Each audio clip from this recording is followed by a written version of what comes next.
Hey, what's up, everybody? It is Zach, the Dark Conservatarian, and for any of those who are tuning in from my secondary channel, Darkon Entertainment, and are wondering about this live stream, what's up with a live stream like this being on my entertainment YouTube channel specifically?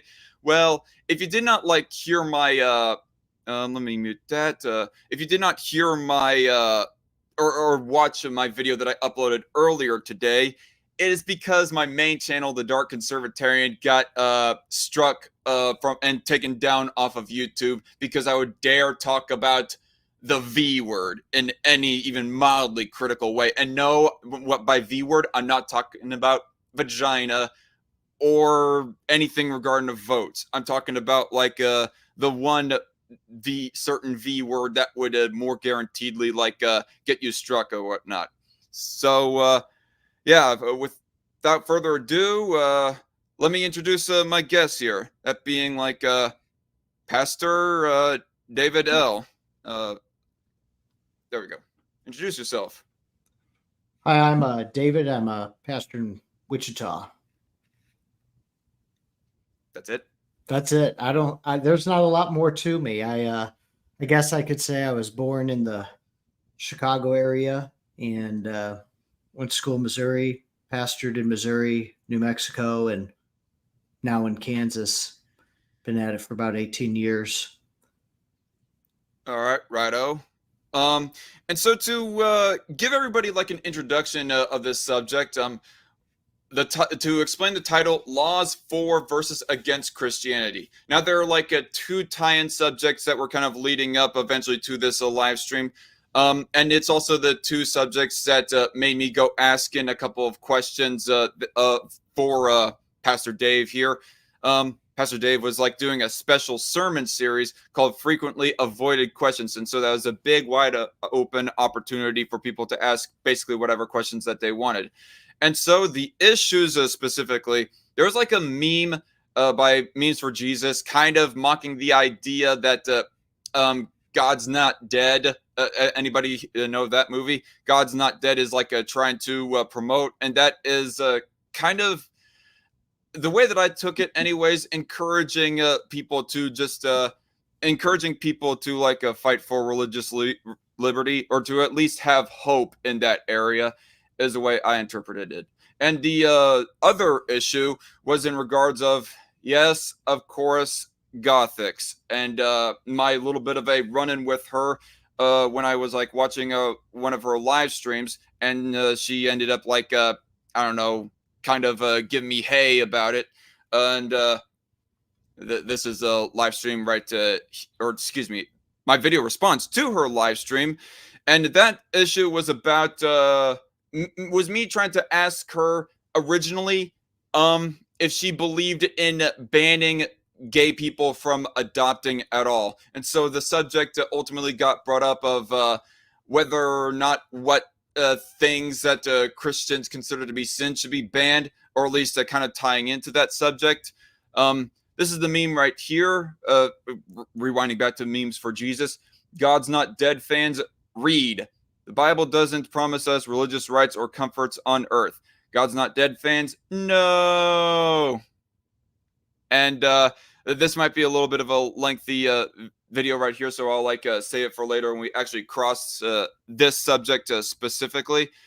But yeah, and eventually, because of the intensity of both these issues, I actually saw this meme at least twice in my time on Facebook and internet politics in general, and it just got to really bugging me to where that I wanted that to be one of the questions that I would ask Pastor Dave. And so eventually, I thought that it would be a very good idea to have a live stream to much better flesh out this topic, talk about it in full for about an hour, maybe hour and a half max. And so here we are now. And so without further ado, Pastor, I think I'll let you have the floor for a little bit. If there's anything you want to say in regards to that, any get extra context or whatever. I think that there's always kind of been a tension, especially between the perception of what a lot of Christians go through, and then sometimes the way Christians describe their beliefs, or even think about the idea of contending for the faith. I think God's Not Dead. There's a little bit for the movie for me. I thought at first they were trying to just go about the idea that faith is not intellectual suicide, that you're not stupid if you believe. But they also kind of painted a caricature in the movie of that there are just people waiting in colleges waiting to fail you if you have any belief in God. And it's like, well, I went to secular schools and I went to religious schools, and I never really encountered any of those caricatures in real life. Um, Mm. and so there's a little bit where I feel the movie baited a fear out of some Christians. And then at the same time, I feel like the way some people took those messages from Christians, they kind of went off the deep end and saw it as we were crusaders all of a sudden. Hmm. Will you say that that is like the main issue that you have with the with the movie is the fact that it like paints kind of a almost parody like a caricature of anti-theists? Yeah, yeah, in some ways. I'm not saying, I'm sure you can find a caricature in real life in any setting, but for most people, they don't live at any either end of the extremes. They kind of live in the middle, and they know they have to exist with each other. Right. Um, Although I do have to say, in my opinion, like the video, or excuse me, the movie obviously is exaggerative. I mean, that is like the case with most Christian media. Like, if there are like examples of atheists that are making over exaggerative claims in regards of separation of church and state, of how XYZ is a violation of separation of church and state, those particular stories aren't particularly exciting. So they feel like that they have to dramatize a related subject, in the case of God's Not Dead, to where that it more times than not ends up being executed very poorly, to where that the movie comes off as a parody. Like God's Not, I think of movies like God's Not Dead and War Room in particular, that are Christian based movies that I really don't like for kind of those similar reasons.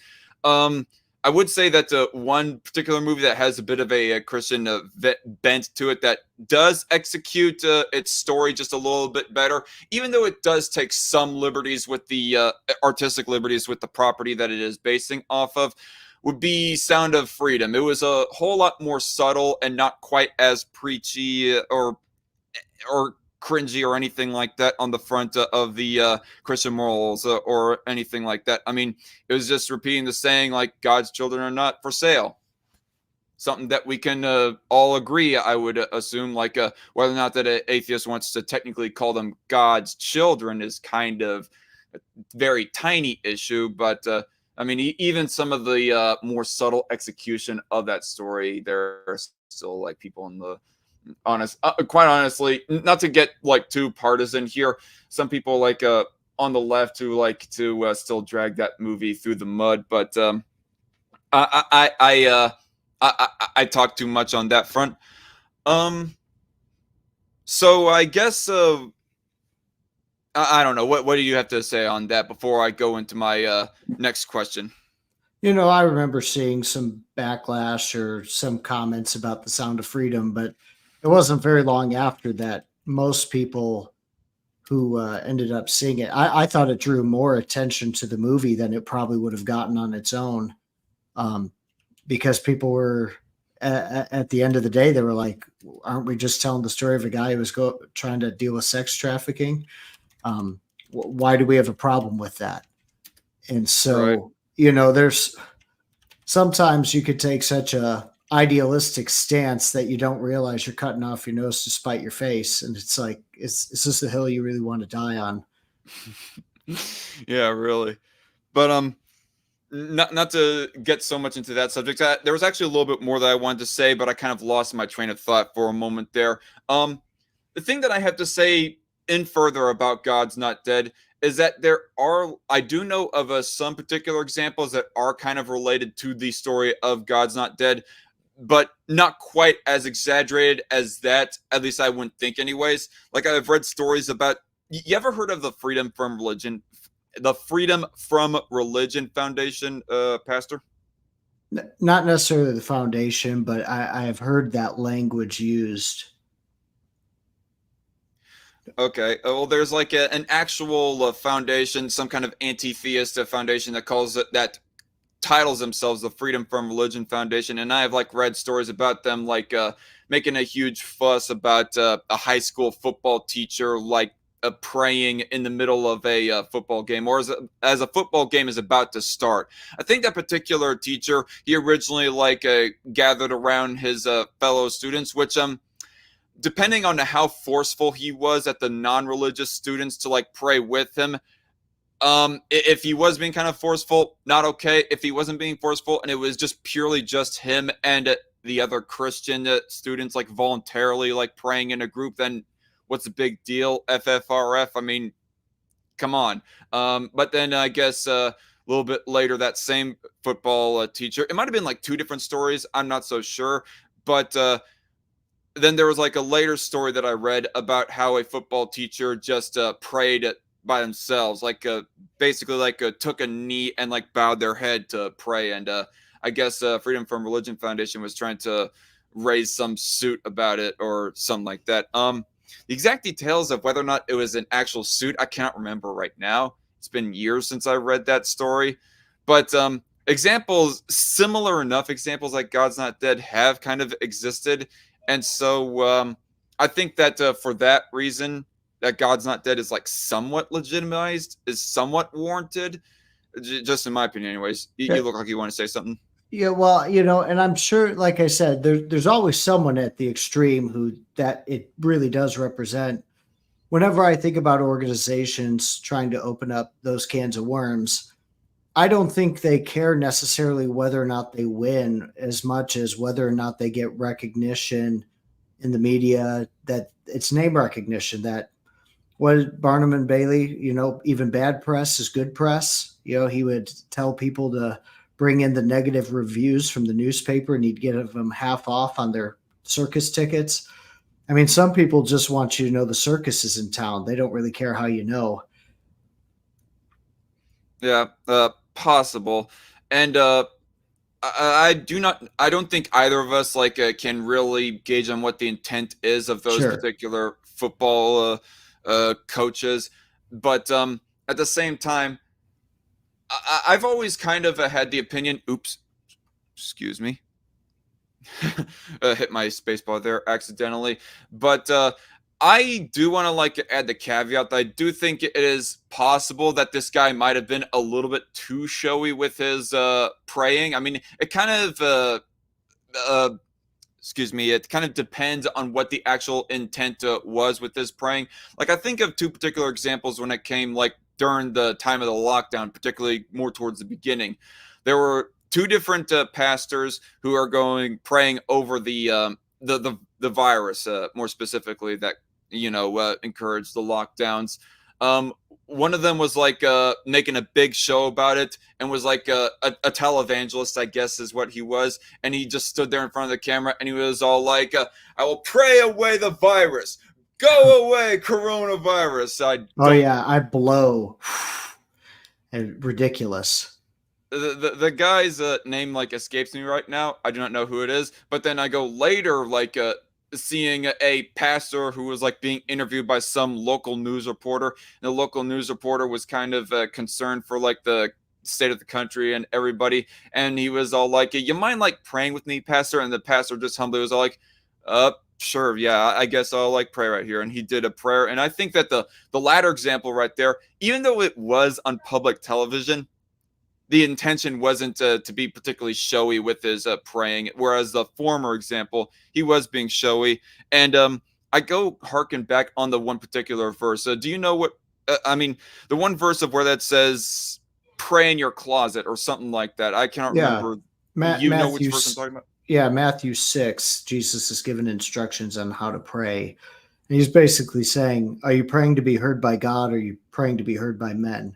And it's not that you never pray in front of people, but what's the attitude in which you pray? And there's plenty of Yeah. people who they start praying, and I remember in school one of the things I had a great professor. who taught me, after you preach a sermon, don't pray and start a second sermon in your prayer, because then you're not talking to God, you're talking to the people, and you're just giving them a second sermon. Why don't you actually try talking to God? And that's always stuck with me of, why am I doing this right now? And there's times to pray with people where they're being benefited by hearing what you've said, but it's to benefit them, not to benefit yourself. They just need to hear that someone cares. Sometimes too, they think that I've got some magic. What's it, like the old Adam West Batman with the red phone that goes directly between the commissioner's office and Batman? Sometimes people think I've got that with God, where it's like, oh, well, he's got special access. And it's like, no, but if it helps you right now, okay. Yeah, give a little bit of placebo effect. I guess maybe not placebo effect. Maybe that's not the Sure. technical term, but just give some like emotional affirmation about the situation, about their prayer, I guess. Yeah, someone's feeling it with them. And I guess to like rewind on the teacher, yeah, possible that he was being like showy, but as far as like FFRF like harassing him about prayer, I mean, regardless of whether or not the intention was bad and was ultimately kind of just a kind of sinful within Christianity, I kind of give the benefit of doubt regardless, and say that he really should not have got hay from FFRF. But yeah, so I guess to kind of speed along to my actual question, and this is going to be like basically the same question that I asked for leading up to that particular sermon, Pastor, was in relation to this, is it like actually okay? So because the implication that I get from memes for Jesus is that it's almost like he's saying that it's a bad idea, maybe even like sinful to like be fighting for religious liberty against people who would like try to oppress Christians via law or otherwise. And that's what I thought that the core, or what I personally got, was the core message of God's Not Dead.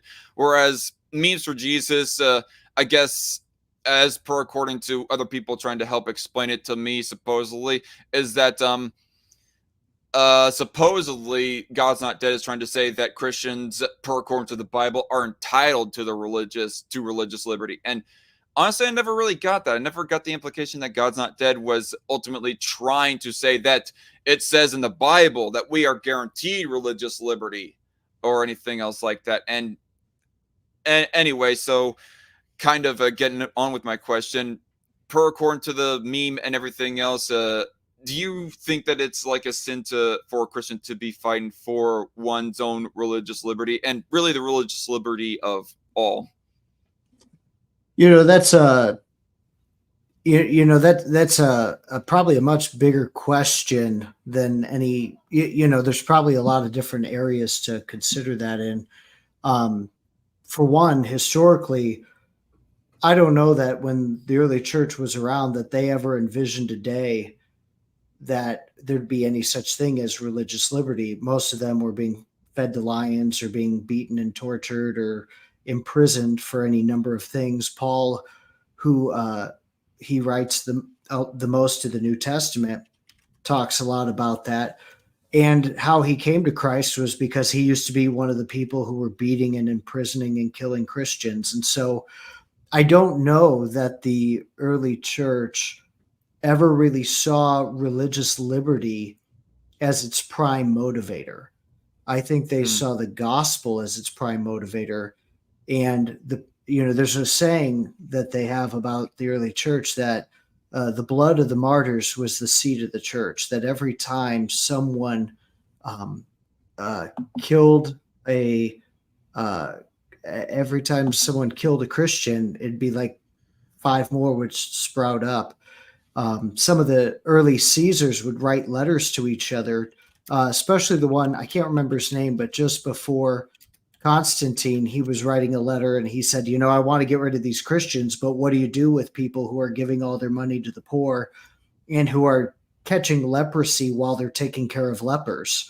It's really hard to want to punish people who are taking care of everyone. But then throughout history, there's been different times where, the church eventually got power through Constantine, and then it expanded even more in the Holy Roman Empire, and then even in the Roman Catholic Church, and as it continued through history, where a lot of the liberties people were looking for were actually liberties, in some sense, from the church because of the political power it enjoyed. And I think there's been an argument to be made for that the worst versions of Christianity have been seen when they've enjoyed the most political power, because they would use that power to enforce things that before they never had that power to enforce. There's a By the way, but then quick go ahead. question. Is Constantine supposed to be the start of the Roman Catholic Church and of the Pope? The Pope, I believe, starts later than him. Constantine's around 300 or so AD. I think the first recorded Pope that we really know of is in the 500s. And that so was the there's Byzantines, right? Oh, you know what? If I had it in front of me, I could tell you. You're probably right.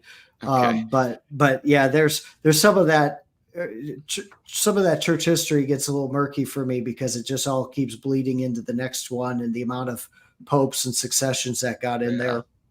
But I would also say that there have been Christians throughout history who have seen their faith as a prime motivator to help other people. Most notably, Wilberforce from England, who worked hard to eliminate the slave trade for England. That was a personal thing from his faith, where he really felt that if he really believed in the equality of people, how could we be doing this to people? And he was motivated by his priest or his pastor before him, who happened to be the author of the song "Amazing Grace." And so, just a little historical little tidbit there, but and so there are people who have their faith has motivated them in many ways to be a force for good for other people. But I think the question is usually, are you trying to create a space where people can discover and find God, or are you trying to have power? And usually when power is involved, that's where the danger comes in, because it's almost antithetical to the gospel.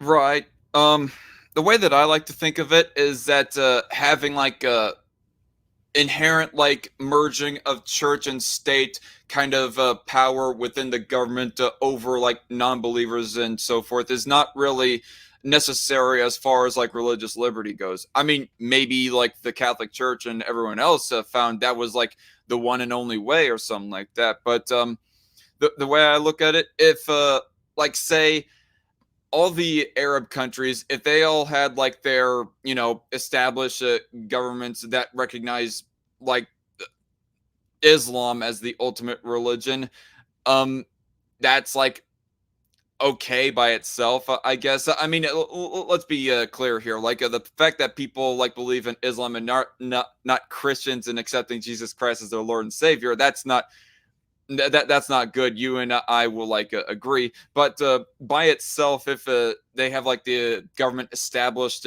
within Islam, that is fine-ish by itself, as long as they're not like actively oppressing on the Christians that live within their in their country from believing and so forth. I mean, there might be private citizens that might harass those Christians. I understand, but as long as the government is not like writing down any laws that no public preaching for God, only public preaching for Allah, etc.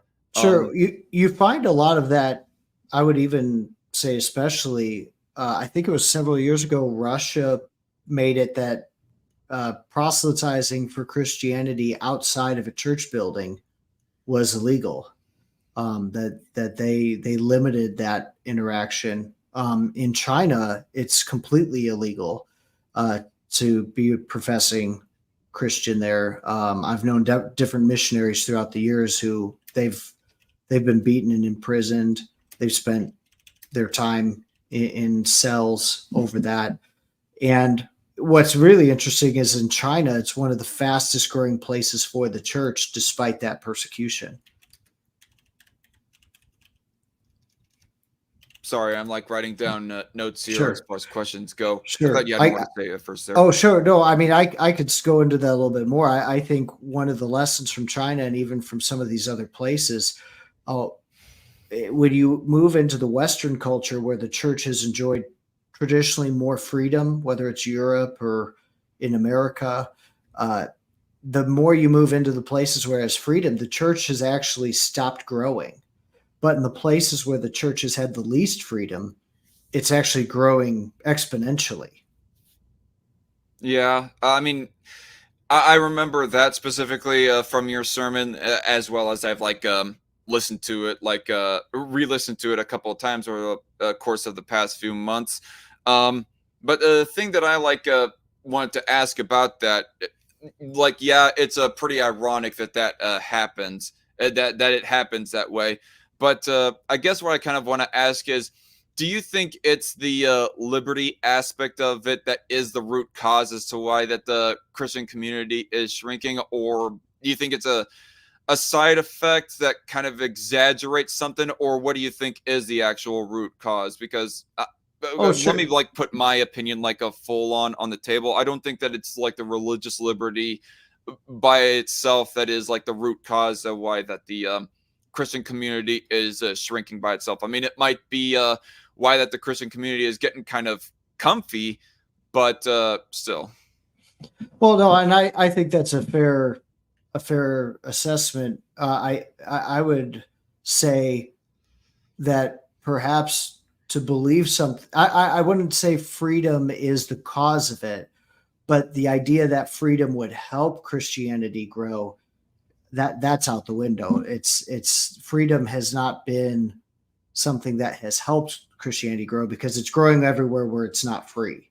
And so it's not necessary to the gospel that it's free. But what I would also say is that there is a level of um, And I that. guess this kind of ties into the whole motivator thing that you said earlier, but go on.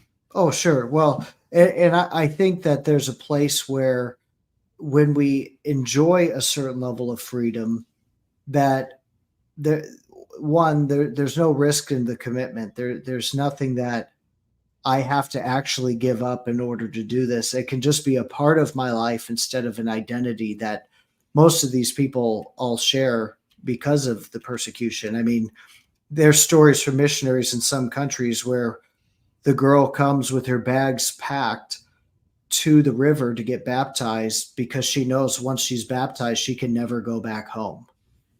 And here it's a family picture day. Wouldn't this be sweet? And not to say that it can't be celebrated still, but it does not carry the same burden of consequence to make that decision.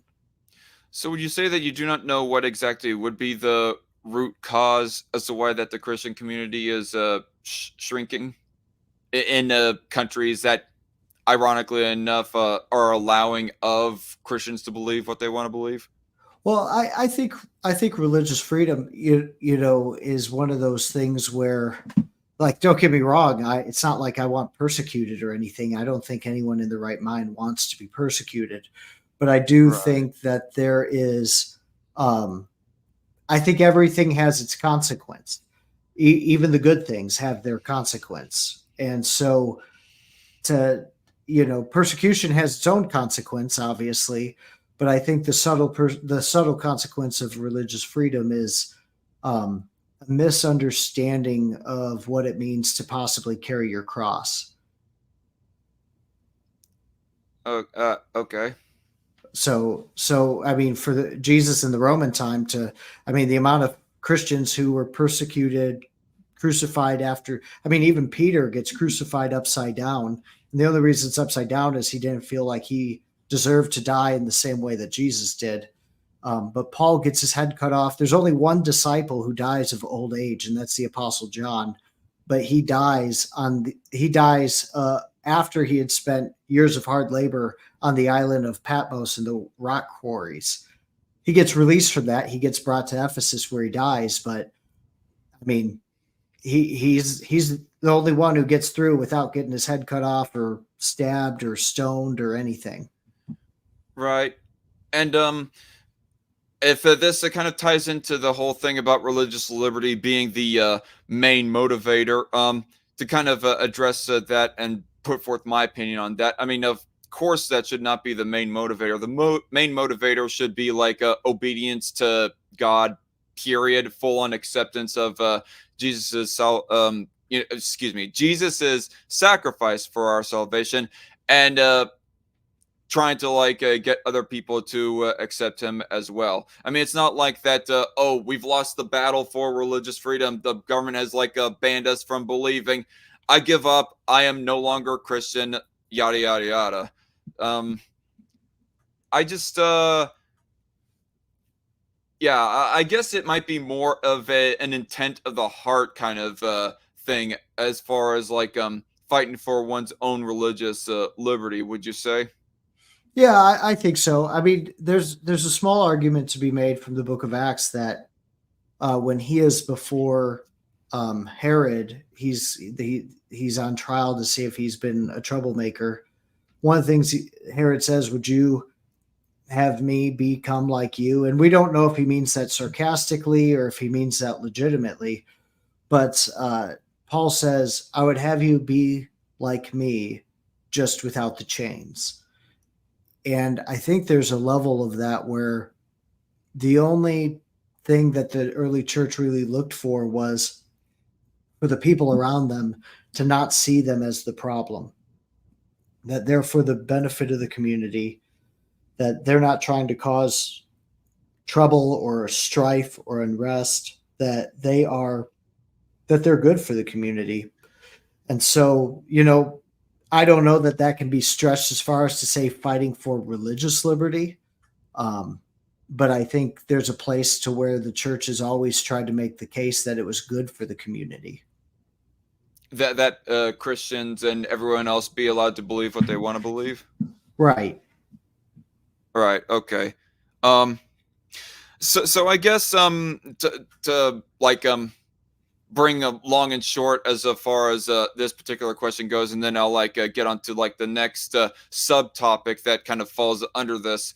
Long and short, you would say that no, it's not inherently sinful for, say, a Christian was to be voting for a politician, or a Christian becomes a politician and tries to like repeal any laws that might be intended to like the oppress Christians. That's not inherently sinful or anything like that.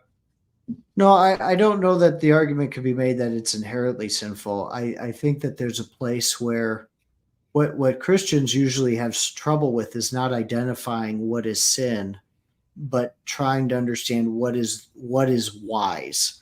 And there's plenty of things that are not sin, Takes things off. but are also not wise, that set you up, that could set you up for failure, or sometimes our solutions are short-sighted to some of the problems. Plenty of Christians, and I think one of the reasons that you see the church in some of the places that it's been is for years politicians would kind of appeal to the church and say, well, if you vote for us, we'll do everything that the Christians want done. And so Christians have done less and less of the things they used to do, and they've now turned to other entities for that. And it seems like the church gets the most active every 4 years when there's an election, when they could be spending the 4 years trying to figure out how to be a good neighbor. Yeah, I guess instead of like trying to witness to non-believers to become Christians, so that maybe they ultimately reject their homosexual ways, they instead try to do a short-sighted solution of let's just ban homosexuality, or at least ban homosexual marriage itself. Would Yeah, that be well, something that you're thinking of? well, I mean, different Christians at different times. I mean, I grew up through the '90s, and I still remember all of the Christians being worried about Harry Potter. And if you read Harry Potter, what's going to happen? And it's witchcraft. but they'd still read Lord of the Rings that had a wizard in it, you know, or Chronicles of Narnia. And again, I'm not trying to compare the stories, but I there's wonder if I can like always find the meme now. Go ahead and keep talking. oh no, it's okay. But you know, I think the question is, are we responding out of fear or out of love? You know, in First John, it talks about you know that fear causes a lot of problems, but that love casts out fear. And you know, if we're making a fear decision, it probably won't have the wisdom that it needs to have. I'm not saying that there's never danger, but fear rarely makes a great um, a great motivator for decisions. Usually, you'll make your mistakes trying to avoid. It's more pain avoidance than it is actually trying to come up with a solution. Oh yeah, You seen this meme before? maybe not with these words, but yeah, yeah. Like I was allowed to watch Star Wars. That was fine, but Yeah, I don't know how I felt about it back in my childhood, but nowadays I definitely go thinking back and not so sure. Like it just seems like a little ridiculous. I mean, I would understand the issue with Harry Potter if Harry Potter was like blatantly like promoting Satanism or something that is like more explicitly anti-Christian, but as far as I know, like I don't really care that much for Harry Potter. Like I tried to watch some of the movies. I mean, Ron Weasley is an unlikable asshole, just being quite blunt there, and none of the other characters like really got me into the story or anything else like that. But as far as I know, from a outsider looking in and a cursory knowledge, I just I honestly do not get the impression that it's supposed to be like even though that J.K. Rowling is herself an atheist, she wasn't trying to like create something that is like intended to bash Christianity. As much as I like hear people go criticizing the Golden Compass for, which I haven't checked that out at all. well, I remember when the Golden Compass came out. That was actually meant to be kind of the anti Chronicles of Narnia. That was, and you know, and here's the thing: everyone has that right. Like everyone's got that right to express that and have that. You know, the problem was when Christians freaked out about Harry Potter was if you freak out about everything when it really matters, it's the boy who cried wolf. You know, like you can't say everyone's dangerous. You can't say that everything is the big danger that's out to get you. And sometimes stories are just stories, and that's part of the human experience. Red Feather is like a often is a kind of a big fan of my content. It's not Satanism; it's kind of a metaphor for different people expressed through magic. Sure, yeah. Interesting. It's you know every author builds a world where the characters exist and they try to deal with the problems of that world. And the things that exist in that world make sense to that world and they resonate with us because there's these themes or ideals that they're speaking to that speak to things in all of us. And the ones that resonate with more of us will be more popular, and the ones that don't won't. Right. And of course, we'll get on to more subjects kind of relating to the issue of Christian panic when it comes to like, well, okay. It almost sounds like I'm like being condescending against Christians No, or anything else like that. I'm not intending it that way, but no. when it comes to like Christian panic of homosexuality or anything else like that, but we'll get into that a little bit later. But right now, before we get too far along, Mr. Scott J says, "Remember 9/11? Everyone started packing the churches for a while after there was a slight decline." I guess that's kind of relating to the issue of decline in the Christian or shrinkage of the Well, Christian community in the free world. well, I think what you saw there was a fear response. Something happened. When was the last time we were attacked on American soil? And so everyone was anxious, everyone was nervous. Fear was everywhere. And it's not that fear can't ever, you know, God uses all kinds of ways to draw us to himself, even the ones that he would prefer not. He'll still use um he'll you know uh, there's still all kinds of life events that make us wake up to ourselves, and he's fine with that. But once the fear turned to anger and everyone was like, well, let's go to war. And then there was a sense Mm, of safety because now we were attacking the enemies over there. It dissipated a little bit. But I think COVID is a perfect example. People got used to not going to church during that time. And some people say, oh, well, we lost Christians or the church got smaller. No, church attendance went down. But that people who actually believed that period of time was a clarifying time for the church to where it's like, wait, the people who meant it, the people who were a part of it, the people who this was their way of life, they still were going. But for the people who thought it was more of a social experiment or a way to meet people and all that, they realized I could have a Sunday off. Why am I going to church? This isn't actually doing any of that for me. if I was to like give my own personal testimony on that front, I do not remember what exactly the reason was as to why that I like stopped going to church during the height and heat of the lockdowns. I mean, it may have just been because of my particular church at the time, and I think this might have been before that I went to your church, which by the way will remain unnamed for the sake of this live stream. But we'll just call your church my friend's church because I've had friends that introduced me to the church, and you know who they are, of course. And then my family church is, well, we'll call the other church my family church. My family church, I think they might have been like putting forth like some efforts to like try and mitigate the coronavirus. I do not know if that was the intention of the pastor, the main pastor of my family's church.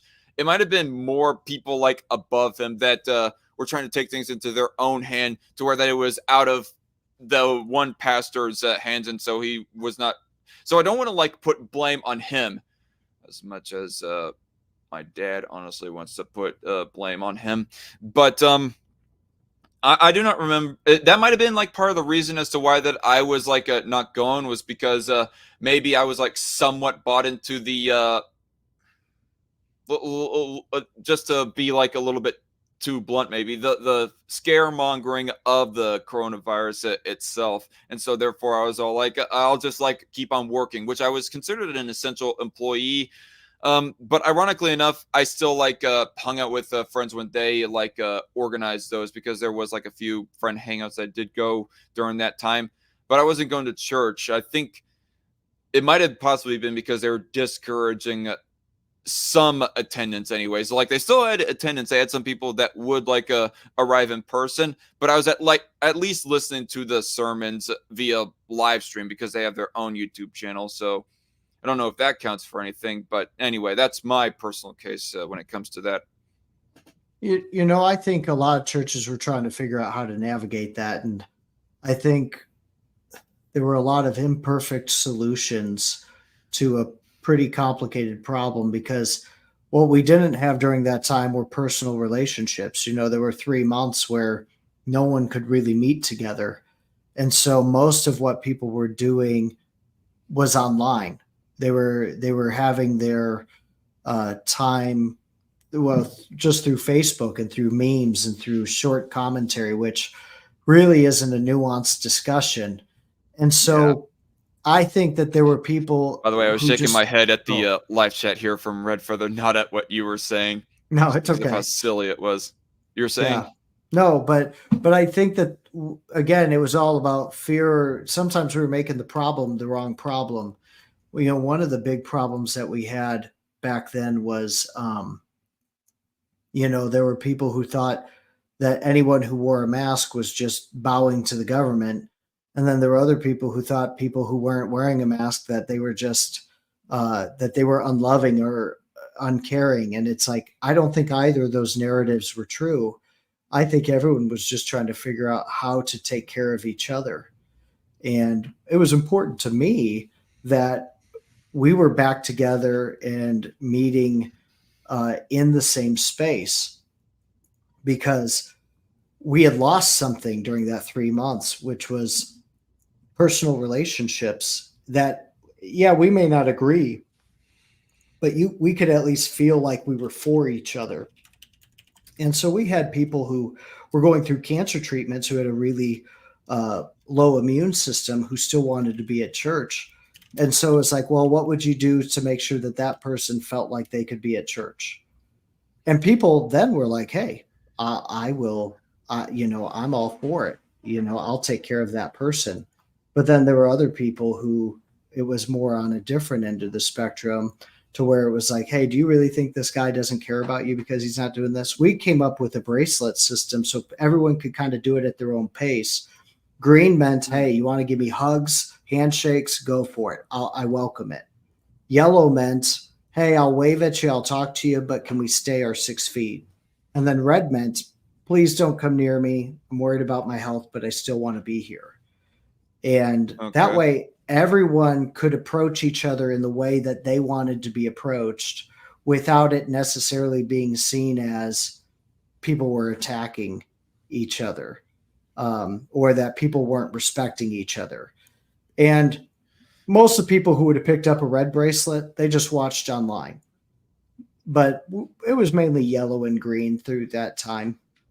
And and then as it progressed on, people just quit grabbing the bracelets altogether. So, heavily relating to the lockdowns, and also relating to the issue of religious liberty and so forth. Now, you've gave your answer. You don't think it's like inherently sinful for if a Christian fights for their own religious liberty, or religious liberty for all in general, but the issue of subservience to the government, if ultimately Christians cannot get it to where that the law of the land is not I heard the dog for a bit there, so the background cancellation is I guess that kind of hit and miss. But anyway, geez, I kind of lost my train of thought for a second there. You're talking about subservience to the government. Yes. Law of the land. If ultimately Christians cannot get it so that the law of the land does not go actively oppressing Christians for believing in God and Jesus and all that stuff, and for preaching the gospel to non-believers, etc., that ultimately Christians should still be subservient to the government. And I guess what I'm trying to find out is where's the line when it comes to Christians being subservient to the government. I mean, I will say this, that if the government was to ban, say, any further production, sale, or play of Mario Kart, for example, that we as Christians, we should just go along with it. I mean, it's absolutely not an issue. Whether or not a person plays Mario Kart is not a sin or commanded or anything else by God. Yeah. Imagine that's the 11th commandment. Thou shalt play Mario Kart once a week. But anyway. Right. So well, there's that, but I guess I want to figure out what is the line when it comes to subservience to the government, especially if the government is actively trying to throw Christians in jail for believing. Sure. Well, I think the point is that, several times in the book of Acts, you have the same kind of tension happen between the government and or those who have power, and also those who believe. And I think it's Peter and John who say to the Pharisees, should we obey God or man? You be the judge, but we can't stop speaking about the things we've seen and heard. And I think there's a level in that where is the point, though, that why I'm doing this is because I'm obeying God, or am I doing it because I don't want to obey you? I think there's an attitude that can happen in that. I know some people who try to hold some very Christian stances, not because they're trying to become more like Christ, but because they want to stick it to the people who have some form of authority over them. And so you're not really obeying God if you just want to do it for your own, Romeo and Juliet, bite your thumb at the government type thing. You can't just be giving your finger to the government in the name of Christ. I think the point is, hey, God's really been telling us to do these things. This is important. This is good for people. Um, I can't not do this. I think about a guy in Florida who his town tried to outlaw feeding the homeless. And so they passed a law about it. This was about 5, 6 years ago, maybe a little longer. And he's like, how do I not feed the homeless? And so he went out and he fed the homeless because it's what he always did. It wasn't new for him. It's not like he just said, they said there was no law. Well, guess what? We're going out, Um, this was who he was. And as soon as he got arrested, of course, the backlash, it was a national story. The backlash was just overwhelming. And the town had to pull back on that whole thing. But I think there's the place of, why are we doing this? Is this because God's really called us to do this? Is this because this is where God wants us to be? Or do I have my own little thing in it? Paul talks about it in Philippians. He says there's some people who preach selfishly. He says, thank God Jesus has preached either way, but obviously the ideal would be that people are doing this selflessly. Right. The whole idea of like Christians with the intent of proclaiming and asserting that this is what God wants me to do. I mean, it, depending on how much it would be like backed by a passage in the Bible or anything else like that, a person can like just freely assert that whatever action, like not even like just something as innocent as like feeding the homeless. I mean, we can all pretty much agree God does want us to feed the homeless. If a person Right. was to assert God wants me to feed the homeless despite what the government says, it's pretty easy for a person to still be credible in that case. But say if, for example, there was some uh, intolerant, like Southern Baptist type of dad that want to like disown their kid for coming out of the closet as gay or whatever, and they proclaim this is what God wants me to do or whatever. I mean, Yeah, I'm I not would so sure if say, I would like I, fully like go off of the assertion that or the question, just the question of does God want you to do this as like a metric for whether or not something is okay or not, well, unless if you think I'm misunderstanding you. my metric for knowing what God says is, well, when I read the New Testament, when I see Jesus, and Hebrews says that Jesus is the exact representation of his being, of his nature, which means that everything that God is, Jesus is. And so if Jesus says to do something, well, it's not that I had a warm fuzzy in my heart. I already have where Jesus says to do this. If someone says they're convicted to do something Right. and it's outside of those bounds of scripture, I would want to know how they got there. Um, I I just think, want to say very quickly, yeah, like sure, explicit statements from Jesus or other kinds of commands, like written in the Bible, is I right, would definitely agree is like a better metric to determine whether or yeah. not something is like encouraged or not. But you're saying, I'm trying to remember who the woman who said this. She was on a gold dollar.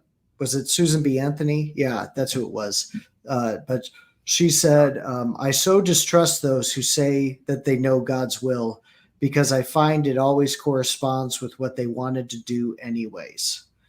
And there's an element there where some people in those situations, they're just trying to use God as their hatchet man to do the things they want to do or act the way that they want. I find that most things that I'm told to do in the Bible are about me exercising self control over myself instead of control over others. Jesus said to his disciples, the rulers of the Gentiles, they lord it over those underneath them, but it will not be that way with you. If you were following me, you will be a servant to everyone. And so my question is, how does an action like that serve the person that you think uh, is under your charge? right? And if it almost seems that we're like deviating just a little bit more and more Sure. progressively from what was the question. But yeah, service to other people, despite whether or not the government says it's okay or not. Like I totally get that. Uh, okay. I was thinking about this question like ahead of time for the day, but when I think okay, so there are like different levels of subservience as far as what is not okay, subservience to the government under God, versus what in ways that you are commanded to and should be subservient to the government. Like I mentioned, the Mario Kart example, that is an example of how that you should, in fact, be subservient to the government. Don't put much of a fight to it. Maybe you can fight for legislation that allows Mario Kart again, but do not like go on the black market, start dealing out copies of Mario Kart. That's the fair point right there. One of the most extreme examples of subservience to the government that God, that is an obvious no that I think you and I and everyone else would say that's not okay subservience at all. Like, it's one thing for a Christian to like not put up a fight when they're being arrested for being a Christian. But I think an even more extreme example of a person being subservient to the government is if the government says, change your religion, stop believing in God, and then you say, okay, yeah, I deny Jesus. I mean, obviously, that is a case of where that subservience to the government is coming in direct conflict with a command of God, that being like believing Him, accepting Jesus as your Savior, so on and so forth. If a command from the government is in direct conflict with a command from God, then yeah, prioritize God over government, obviously. Um, and I guess I'll just go ahead and ask this question the way that I was right now, whether or not it's like a sign of me having cognitive dissonance or whatever within this conversation. What do you say about the example that I thought of in my head leading up to this of the government, it bans Christianity and threatens the death of your family, does not threaten to kill you specifically if you still believe in God, but threatens to kill your family if you still believe in God. Now, say if, for example, you go like all John Wick on the government officials to try and save your family members, would that be like an okay, like, or John Rambo or John McClane, whatever action? So many Johns. Yeah, Whatever John's hero. the perfect vigilante name, it seems Right. like.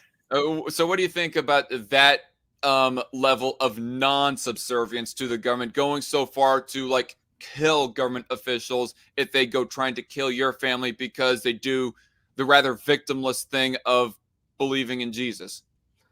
You know, Victimless crime. Let me put it that way. You're saying, sure. Well, I guess there's a couple ways to answer that. First is, there's the question of there's the ideal, and then there's the question of, well, what would I do?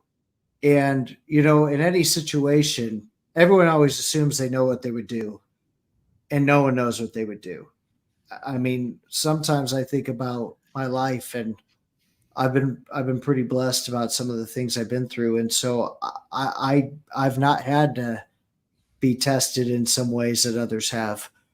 But I would also tell you that there are people who've paid the price of what you're talking about, where that's exactly what has happened to them, where they did pay the price with their family. We support a missionary in India who helps starts churches, and he was pulled off right? his scooter.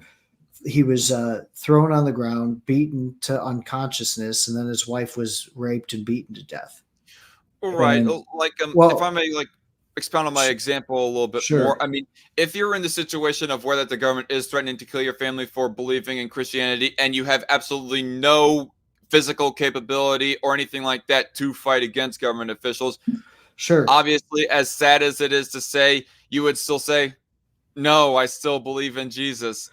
Well, I'm sorry, but well, I can't deny Jesus, even though you want to kill them."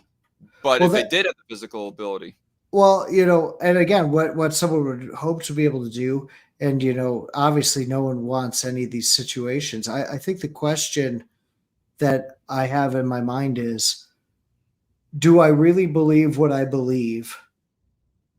If when pushed, I act in a way that is against how I believe. And so I think that's the hard part about it and I'm not saying that people who falter in a situation like that don't believe or shoot. I understand that completely. I mean, I think there's mercy and grace for all kinds of things. I was it First Timothy says that even if we are faithless, he is faithful. So I'm thankful that God's faithfulness matters a whole lot more than mine. But I would also say that there's a level of, if I really believe what I'm saying, someone else is wrong does not make my action right. And so what I would do, no idea. But what I could hope to be able to do is to have that faith. And also I'm hoping that I've instilled in my family that faith as well, that not that anyone would want anything like this, but um, I think about uh, friends of mine who died overseas after 9/11, who were in the military. No one wanted that.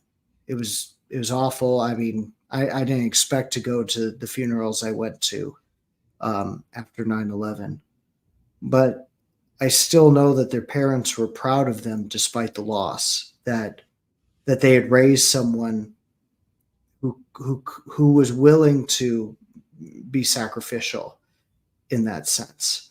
And so I pray my kids have a long, happy, non-persecuted life.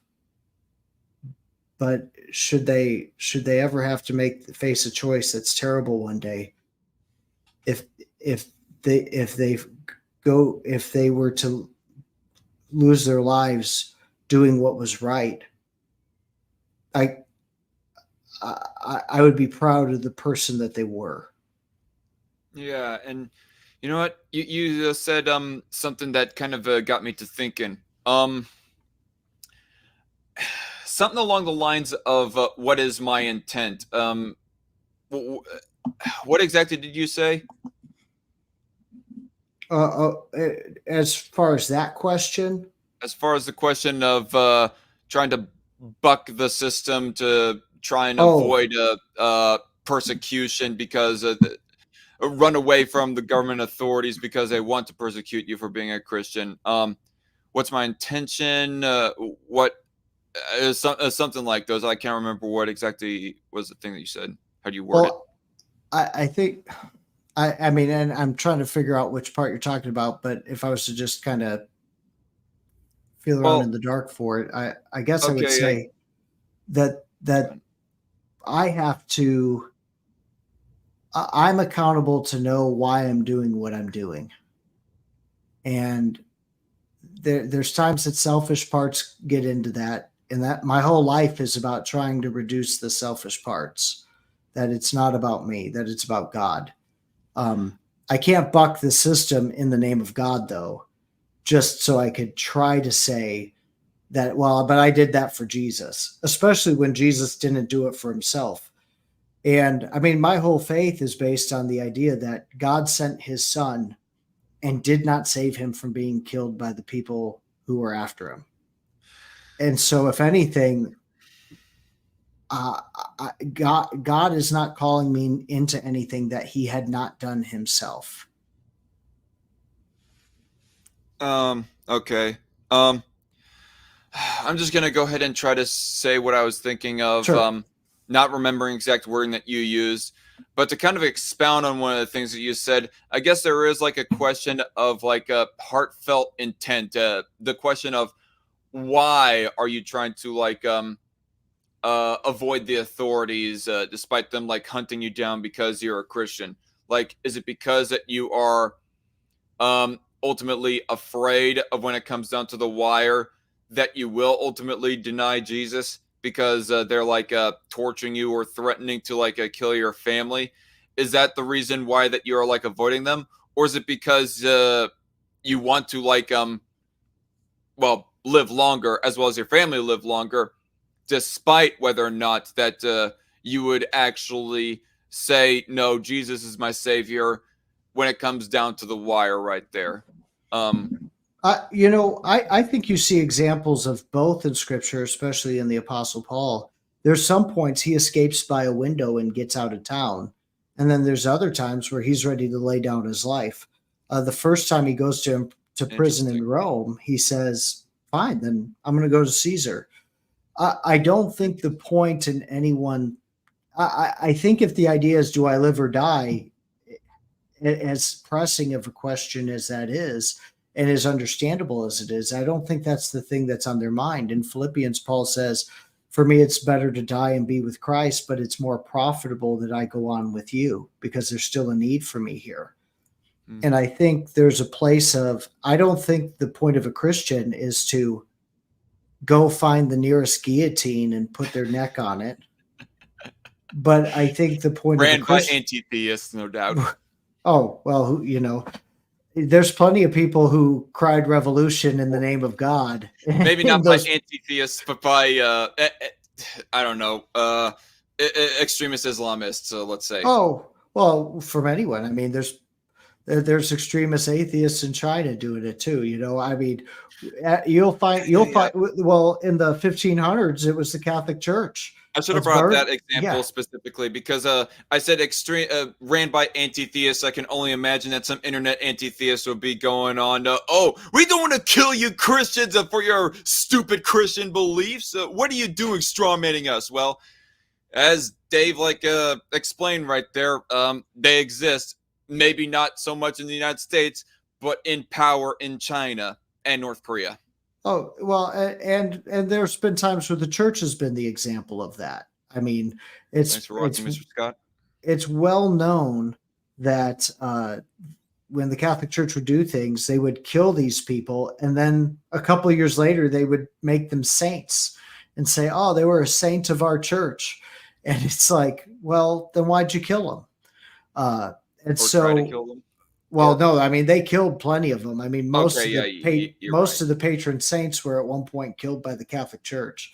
Now I'm sure there's someone who's going to say, "Well, it wasn't exactly like that," and that's fine. Again, I'm not the church historian; I just know some of it. But I think the point that Paul had was what serves the gospel best right now, and right now, me dying here doesn't serve the gospel. Paul dying in Rome later served the gospel. But I think that's the real question is this the time? Am I making this my time, or is this really the time that God's got me here? And I think Paul, I think, and I forgive me for being a little off in this, but I think Paul, when he goes to Rome in prison the first time, he tries to force the issue. He tries to force himself to go before Rome because he was told that he would stand before Caesar. So he does. And from 61 to 63 AD, he stands before Caesar. He gets released. He's arrested later after the burning of Rome. And Nero, he thought, hey, I'll burn Rome and we'll destroy part of the city. And it will build a new Rome, a neo Rome. And then he found out how unpopular it was that he burned a huge chunk of the city. So he said, it was the Christians. And so then he arrested the leaders of the church. And that's why Peter and Paul both die within a year of each other. Peter on a cross upside down. Paul, he gets beheaded because he had Roman citizenship. That was the liberty he had as a Roman citizen, was he could die quickly. But the second time, Paul seems to understand, like, oh, this is what God was talking about. And I think that's the history of the church. Abraham is told he's going to have a kid. And he's like, okay, well, my wife's too old to have kids. Therefore, I'm going to have a kid with her handmaid. And he ends up having Ishmael. And God's like, that's not what I was talking about. And later he has Isaac. I think there's times Christians try to force the hand at these things. And then I think there's times where they naturally happen because that's where God's got us. And I think the tension is waiting on the Lord for his time, not trying to create it ourselves. Right. So, one final question on the whole question of subservience. I guess I'll just leave this like a open for you to like answer however you want. And try to get to this like fairly quickly. Um, when it comes to like subservience to the government, this doesn't like really relate that much to religion specifically, although I guess it does for the sake of this conversation, whether or not it be a sin to disobey the government or not in regards to this specifically. But I go thinking of like examples of people who are trying to like disobey the government when it comes to like the lockdowns. Like the government has ordered like a XYZ type of business remain shut down. There was a story, particularly in New York, where a gym owner was mandated to remain shut down, so he was given some kind of a ticket or something like that for daring to open up his business back up for a day or something like that, and he just like tore it up, saying that he was not going to like follow said order. And so, I guess in regards of examples like that, what do you think of those? Like, is it a sin or not for a person to be like standing up for their livelihood? I guess in that sense. I guess what I would say is, um, in some ways, that's a at least the way I take it is a little bit of a different spin on an older question of if the starving man steals a little bit of bread, is that wrong? And there's a place where I get that question because when you can't work and you can't do things, how do you provide for your family? How do you make ends meet? How do you get to the next day? And so I don't know that there's a clear right answer to that in some Right. cases. I think I think a question that maybe we should be asking ourselves though as a community is should should a situation arise, excuse me, on some level like that again, what lessons do we need to learn so that regardless of whether or not a guy should be in that position, how do we as a community actually support ourselves in healthy ways so that um, people don't have to make those decisions? I think back, going back to the question of stealing bread and all of that. In the Old Testament, they had it that the edges of your field you were not allowed to harvest because that was meant to be for the poor who would go by so that they'd have enough to eat. When Jesus gets in trouble for taking from the fields on a Sabbath, they try to beat up on him and say, "Whoa, what are you doing taking from the field on the Sabbath? You should be resting." Well, the point of the Sabbath wasn't so people couldn't eat. The point of the Sabbath was so that people could rest. And it's really hard to rest if you're starving. I think the point is how do we create systems where if someone is in a position where they can't, what do we do to help? And obviously, that gets into all its own kind of ethical conundrums as well about what is help, what's not, what can someone do, what can't someone do.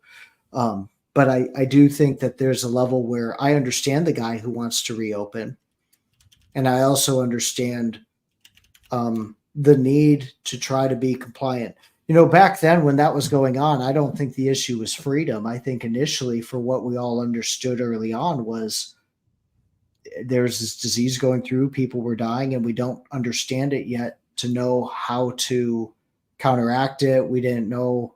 I mean, we get the hindsight now to look back and say, was it what it was? Did these things help? Hindsight's great, but at the time we knew nothing. I mean, there were just people dying. um and I think it's easy to say, well, from the look of it, he should have been able to do whatever he wanted. Well, we know that now, but that doesn't mean the next disease won't carry some of those things too. And so I think that there's a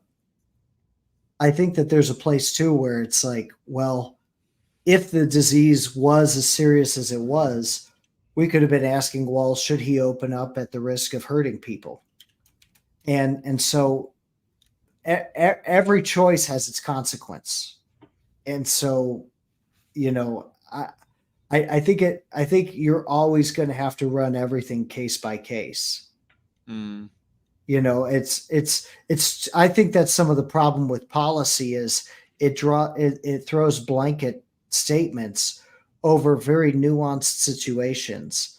And I've lived in 3 states, and I'm not trying to get into any sort of issues about what laws should be where, but the way guns were treated in Chicago versus how they were treated in Missouri and how they were treated in New Mexico, and then for me to be in Kansas, how they're treated, there are entirely different cultures of people and the way that they even operate within those areas, that sometimes the laws in those areas make the most sense for those people in those areas.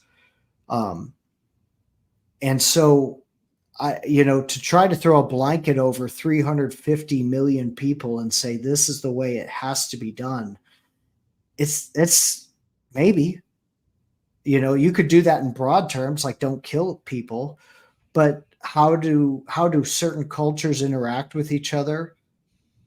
That might just make sense in that culture. Um, and so, that might be more of an argument Mm. for states' rights than anything else. And I'm not, 10th Amendment, baby. yeah, well, I see the flag back there, but I was just going to say it's one of those things where there sometimes are broad solutions and sometimes there's not, and there's got to be the space for that tension. I think that's kind of like the concept, and maybe I'm totally wrong about this, about quantum physics. Like there's the way physics works on Earth, and then there's the way physics works in space, and quantum mechanics is just trying to figure out how do those things, because what's true here isn't necessarily true there, and how do we rationalize and make these things fit together. And I think that's the whole argument that's going Instead of on. like throwing it all completely out the window like flat earthers want to do. Yeah, well, Gravity doesn't exist apparently. well, there's the Flat Earth Society has members all around the globe. So I'll let you, have you seen that meme?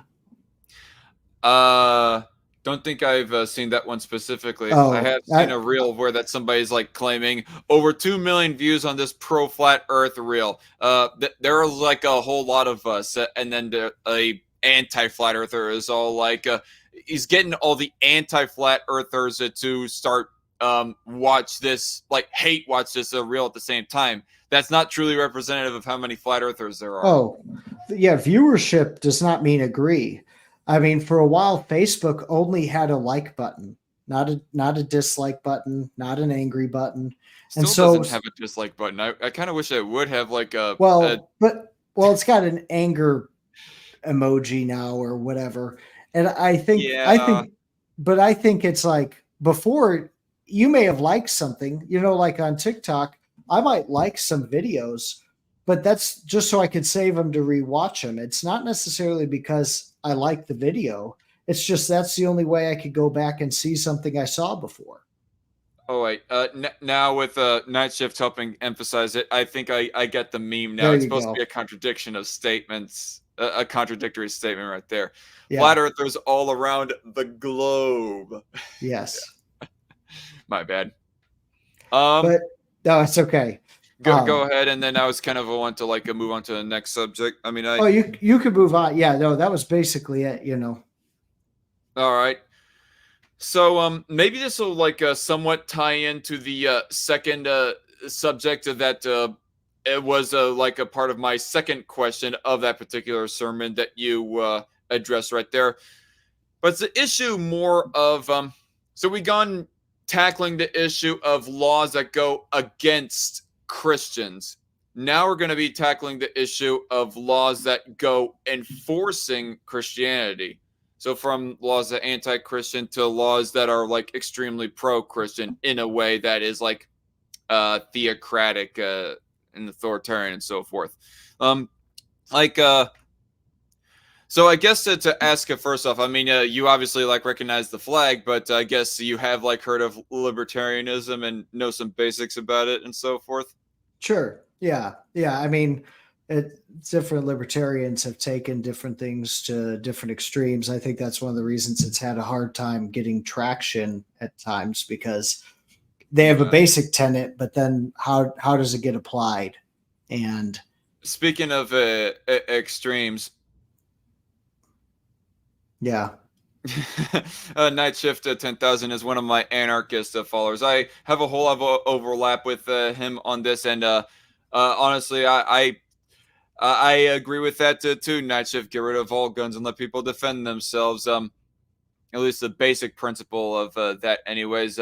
Further conversation for some other time, anyways. But regardless, at least you have like somewhat of an understanding. But the subject matter of what I'm gonna like bring up here. Oh shoot, did not mean to show Facebook right there. But anyway, is in regards of Gothix here. Like, yes, I'm talking about Gothix again here, folks, but it is a really relevant question and subject matter that was kind of talked about in the live stream that Gothix hosted and that I joined the live chat in. Is that there seems to be like this overcorrection within conservatives within the past like 3 to 4 years, something like that. It seemed like in early, or excuse me, late 2010s, that conservatives were starting to advocate for the idea of like get the government out of marriage, specific in regards of homosexuality. They've like evolved from keep the government in marriage and ban homosexual marriage to being like get the government out of marriage so that it doesn't even become a question whether or not that the government bans homosexuality. And now like some people like I think of Ben Shapiro is a very good example of this. He almost seems to be walking back that stance to where that he does want the government to be involved in marriage, and he does want the government to sanctify specifically that gay marriage is not actually marriage. But I mean, semantics aside, it makes me go wondering: do you actually want to like ban homosexuality, Ben? But kind of relating to that subject, though, this is like the subject of like gay people adopting, and my belief on that is just to like full disclosure right there or right here is I believe that the gay people should be allowed to adopt if not just because of the liberty side of things, but also of a more utilitarian side of this issue as well. I mean, would it be better if a foster kid remained within the foster system, or if they got adopted by a couple that just happened to be a gay couple? And so that's kind of what this is about. And so I don't think. But anyway, I'll just let the soundbite here play out. That's not happening, unfortunately, because You can hear it, right, Dave? yeah. All right. I'm a Small Fry 790 sub channel talking to a sextuple digit channel. But why are you disappointed? Why are you so smug about it? Think about it. The only reason you would be disappointed is if you have a different standard of morality. And I told you, my morality is in alignment with God. That doesn't really make sense to the context of what we're talking about, because really you don't have to legislate on every bit of your morality. Yeah, your morality can align with God, but again, that doesn't mean that you have to legislate on every bit of it. So what are you implying? That your morality, your moral standards are better than God's? So yeah, that was all that I wanted to play right there. So it seems like on a fundamental level that really Gothix, for example, there does not understand libertarianism, and that libertarianism, okay, you can be a Christian and a libertarian at the same time. She does not understand that you can value God's morals over your morals, say that God's morals are better than any human's morals, but at the same time, you don't advocate for the government to start enforcing God's morals on everybody just because it's a sin. I mean, yeah, there are like laws against murder because we understand that to be a violation of other people's rights, but that's not necessarily a question of like religion specifically. But anyway, so that is kind of what made me go thinking about the question here, and gone making me want to ask specifically. I do think that you did give like a pretty heavier implication on give me an answer on this question as opposed to the earlier question that we got tackling throughout this live stream.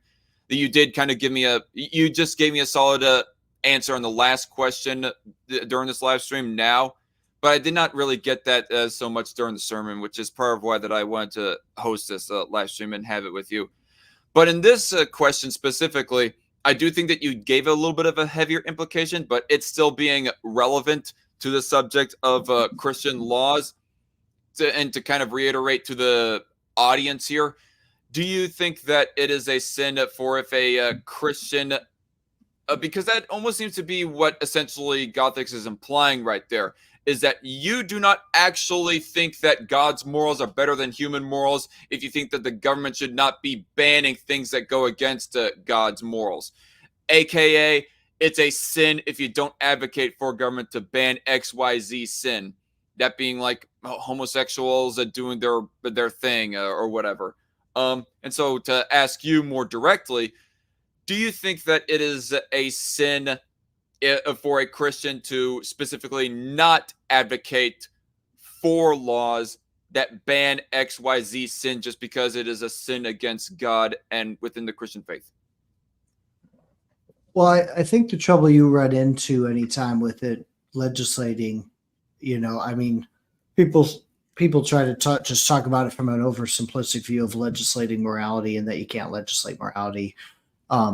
And you can't legislate the human heart, obviously. But what I would also say is people negotiate this, lack of a better way to say it, this hypocrisy all the time. I don't know of any party that's advocating for laws that are all strictly Christian. There's plenty to be said in scripture about taking care of the poor. And I believe it's in Isaiah. It says, like, if you don't take care of the poor, then God doesn't really have anything to listen to you in your prayers. Like you've got a responsibility to your fellow man. But you'll have more conservatives. Yeah, and I'm not saying any of these are the right solutions. I do have a point to bring up about hypocrisy after you've finished Sure, what you're saying. That's fine. And I'm not saying any of these things as in people should do this or shouldn't do this, or whether or not the solutions people have offered have been the right ones. But we, from a conservative and more standpoint, people would say that, government should be handling some things, but not healthcare. Where then, on the left, they'd say, you should be handling healthcare, but we don't want to ban this. Like every group has had something where they said they were for something that they would say Jesus was for.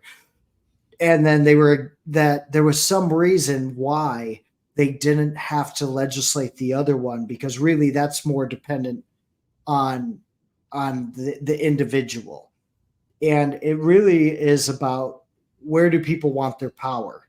Do they want to have their power here, or do they want to have their power there? And no, I don't know any group who tries to make a case for everything God says then being legislated. I think the question is, again, like I mentioned earlier, there's question as far as what sin is, what it's not, what the right thing to do and when it's not. Those things biblically, they're clearly articulated in many respects. But what I would also say is that the wisdom of how to handle it in a situation is totally different. Jesus, when he's getting his feet washed by, we assume, is a prostitute, when he lets her wash his feet, that wasn't an endorsement of prostitution. And yet, for the Pharisees who were watching, they were saying, well, if he knew what kind of woman this was, he wouldn't do this. And I would just say, like, there's a difference between knowing what's right and wrong and coming up with solutions that actually help in situations where right and wrong exists. Right. And you mentioned hypocrisy a little bit earlier there, and I do remember specifically in your sermon of where that you said a more specific example is that there are people who advocate for bans on adultery, but do not advocate for bans on porn. And as far as like adultery there goes, I think that we can safely say that you also mean divorce as well. Bans on divorce. Is that would Oh, it be well, safe to yeah. say that that's what you're referring to as well? Well, people had opinions about whether gay marriage should be legalized, but not divorce, not adultery, not pornography. Typically, we tend to only want to ban the things that we don't do.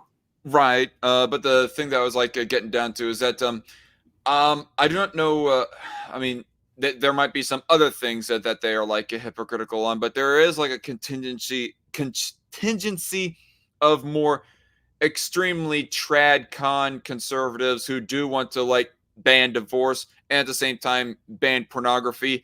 And let's like pretend for just right now and give the benefit of the doubt that they are rather consistent. Uh, Per according to the truest translation of the Bible of what is a sin or not, say that we should legislate the XYZ way that the Bible commands. I mean, even in that case, would you say that it is like a, I don't know, what do you think? Would you think that in that case that it would be a sin to be disagreeing with the idea of legislating in that sort of way? I think the argument someone would have to make is where in the Bible does it say to legislate those things? Thank you. And so, Sorry. um, you That's know, kind of a thing that I addressed it in that video later on in that video when I showed you yeah, there.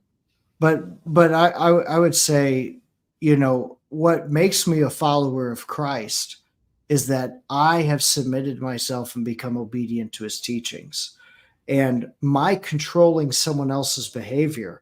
I mean, if I really believe there's a heaven and a hell, am I just trying to have people be just more moral before they go to hell? Like, is that really what my goal is? That, well, but I stopped 5 divorces from happening. I don't know that that's the goal. I think the question is, who was I to those people so that their lives were better and their marriages improved because I was a part of them? I really think that it's the small acts that we do with our neighbors that change our world more than anything that happens in Washington. Yeah, I completely agree. What's more important is the personal level. I mean, if on the government level you start all of a sudden make it the law of the land that everybody is mandated to be Christian, you're going to have a crap ton of pretenders, people who don't really believe in God, and they might quite bluntly end up in hell anyways, despite whether or not they like physically vocalized, yeah, I accept Jesus as my savior, but in their heart they did not actually do that. Well, you honor me with your lips, but your hearts are far from me. And the real question is my life different because I follow Jesus? And there are some hard things in that. I mean, Jesus says, you've heard it said, love your neighbors, but I tell you, love your enemies and pray for those who persecute you. I mean, how do you do that well? That Yeah. it's not lightweight stuff that we're supposed to be doing, but that's the stuff that actually changes someone's life. Yeah. So I think that's pretty much all I wanted to say personally. We're gonna like address the live chat here a little bit. It shouldn't take too long. There's like only been 3 people who popped up in the live chat, and not a whole lot of like in-depth questions. And then we're gonna call it good. I mean, I know that we're going just a little bit over an hour and a half, but do you still got some more time, Pastor? Yeah, I've got a little bit more time. All right. So addressing Mr. Scott's live chat, he is not here right now, but hope for the sake of whenever you go listening back in the future, Mr. Scott, here is your question being asked right now. What about those who use God's love to accept everything / everyone? Is that a kind of fear, or do you think that is something different? And I was almost like thinking like a good example of that would be like somebody being rather apathetic to somebody's sin entirely because, oh, that's supposedly, as they say, the most loving thing to do. is almost what I think he's like getting at with that question. But I don't know. You address that however you want. Yeah, I mean, there's a little bit of context that might be missing from the question, but I think there are some times when people try to use love as an escape from responsibility for someone else. Um, and well, that's just them, and we just love them, and all that. And you could be escaping responsibility for someone because you know if you see someone going to drive off a cliff, obviously, whether or not I accept them and their choices, if they go off the cliff and I could have done something, I couldn't have loved them too much. Love without the truth makes you a hypocrite, but the truth without love makes you a jerk. And there's a level of this where these are not competing ideas. And how do we keep people in the relationship? Can I have a hard conversation and still get lunch? Can I still be for other parts of their life? Can I still be supportive of them? I don't want them to fail. I don't want them to have these things. But am I coming to them in a way of saying you're a bad person or and you're wrong? Or am I coming to them in a way of saying, hey, I know what you're hoping to get at the end of this road. It's not down there. And I think that if you go down this path, it's not going to serve you. That's me trying to come alongside as a friend. When the doctor told me, hey, you're getting a little bit overweight and you're getting older, like maybe you shouldn't eat what you're eating. I got a new doctor. No, I was like, well, maybe he knows something. Maybe he's trying to take care of me because the longer I'm alive, the more money he gets out of me, even if I want to go to a dark place with that. But like, it's in his interest for me to be around longer, as much as it's in my interest. Yeah.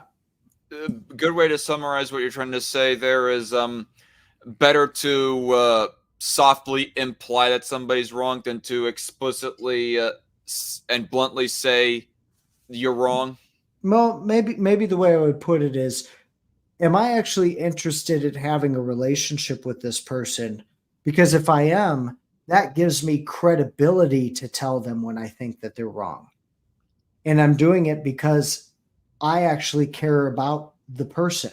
If you're doing it just to tell them they're wrong, that's not for the benefit of the person. That's not out of love. That's just out of control. Right, and I guess on a talking about myself here a bit, I guess that's something that I kind of struggle a bit is trying to ride and find that fine line between being like truly loving with words and being tactful as well with trying to witness to people, be it like religious or otherwise, but at the same time not be so excuse my friends here, being so like assholish with the way that you're saying, or with the way that I'm saying that people are wrong. Because ultimately, that's what all these subjects are about: politics, religion. It is a debate about who is wrong and who is right. Well, and for a lot of them, it's I keep going back to the idea of control because we feel like there's a gun in the room, and the gun is safer in my hand than in your hand. Now, you feel different. You feel it's safer in your hand than in my hand. But then when I have the gun, what am I worried about? Oh, well, he wants the gun. Like, it's as long as we keep doing that back and forth about who has the control and who has the power, you have fear if you have power, you have fear if you don't. And let's just take the power out of the equation and ask what's just good for the person. Yep. There's a bit of a silly question here. Who else still thinks Ben Shapiro and Abby, his sister, are the same person? I don't know. Maybe that's the reason why that Ben Shapiro keeps on going back and forth on whether or not he lets the beard grow versus later that he'll shave it. But no, in all seriousness, Night Shift, highly doubt that. I mean, that and two entirely different builds between those two people. Minus if like Ben Shapiro's like to stuff his shirt to make it look like he's got fairly sizable tatas. Anyway, it's more based on charity. If you're forced to give, that's a coercion. not necessarily a question. I don't know. This is not technically a question right here. And if anybody has questions right now, go ahead and like ask him a little bit of a last minute thing to be done right here. But Red Feather says, I don't believe that God is okay with how dependent people are on the government or money, i.e., Jesus kicking over the tables at the money exchange. I don't know if there's something that you want to say about that or Well, not much to expound on. the money exchange, I get what this person's trying to say, but the money exchange wasn't about that. The money exchange was you couldn't have foreign money in the temple, so you would trade the money, but they would always short you on it, and so they were robbing people who had to trade their money out to go worship God. They didn't give them a fair exchange. They were profiting off of these people, and then as they went around selling different sacrifices there, if you brought a sacrifice, they would say, well, that one's not good, but we have this temple approved sacrifice and it's only this much more. Or even with the doves, the reason that doves get mentioned, especially in John's gospel, is that was the poor person's sacrifice, and they were selling those for 15 times the market value of them. And so what they were doing was they were making it that they were profiting off of people's worship of God. And not in a, hey, the dove actually costs, let's say the dove costs $5 and now it's costing, what's $75. That just made me think of some, profiting off of the worship of God in a more extreme version than a potentially more extreme way than modern day televangelists do. I mean, televangelists are like, hey, tithed in the bowl and whatnot. But these people, they were like, which of that I don't think it is necessarily like sin on whether you do it or not, might be highly advised. But with the case of the Judaïsts, they were practically mandated, hey, give your sacrifice to God. And so kind of like, twisting their arm to try and get them to pay for in order to like do that sacrifice. Well, and it was fine that the priests lived off of some of the things that were donated. They were doing work there that was provided for them in the law. But what they shouldn't have been the richest people in town. They were meant to be cared for, not to extort the people, and especially the poor. I mean, that whole thing. I mean, there's a reason Jesus gets upset about that. Doves were what his parents had to offer because his parents were poor. I mean, turning over the tables there, it's like, no, you don't get to use God as an excuse to steal from people. And I think there's going to be plenty of people who have profited in ridiculous ways that are going to have to stand before the Lord. As much as I think there are churches that have robbed their preachers and missionaries of a fair wage or a fair compensation, expecting an insane amount of work, but expecting them to essentially live in the poorhouse. Right. Sorry, I thought you were. No, it's okay. No, the first church I was at, my wife and I were the biggest givers, and we were the poorest people in the church. And the only reason I knew that we were the biggest givers was they would put up the last week's offering on this little board that they had. And I knew how much I gave. And it was like, wait, how come we were 60% of the giving last week? And so, and again, people got to give what they can give, but I wasn't in a church of poor people. I was easily in a church where some people had some advantage being taken over them, or they had advantages in their life.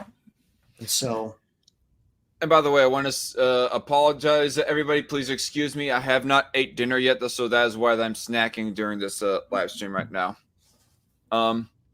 So Red Feather says a little bit of a quip here. If we're gonna ban divorce, then perhaps we should ban marriage.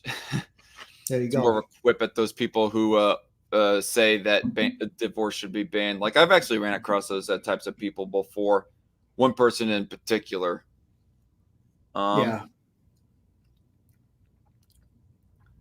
that just sounds like guilt tripping. What sounds like guilt tripping, Night Shift? Night Shift, on top of being one of my anarchist followers, I do have like Christian anarchist followers, but Night Shift is one of the more atheist one amongst them. We'll wait for him to like expound on what he's trying to say right there, what he was meaning by guilt tripping, or what he was referring to as guilt tripping.